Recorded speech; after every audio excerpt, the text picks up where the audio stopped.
Hello friends, welcome to cooking stories and talks. ఈరోజు మన వీడియోలో ఎంతో ఈజీగా చాలా టేస్టీగా ఉండే బీట్రూట్ హల్వా ఎలా చేసుకోవాలో చూసేద్దాం. ముందుగా కడాయిలో 1/2 కప్ నెయ్యి తీసుకుందాం.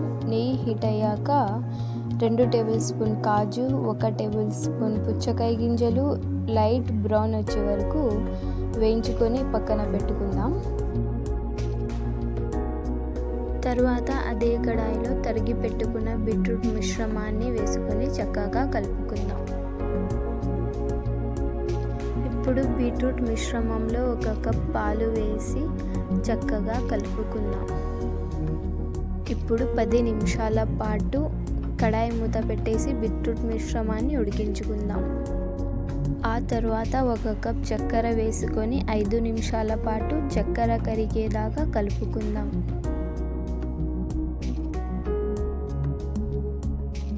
ఇప్పుడు 2 టేబుల్ స్పూన్ నెయ్యి, ముందుగానే వేయించుకున్న పుచ్చకాయ గింజలు, కాజు వేసుకొని కలుపుకుందాం.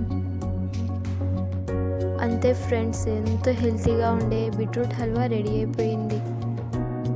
మీకు నా రెసిపీ నచ్చినట్టయితే తప్పకుండా షేర్ చేయండి, సపోర్ట్ చేయండి. Thank you for watching.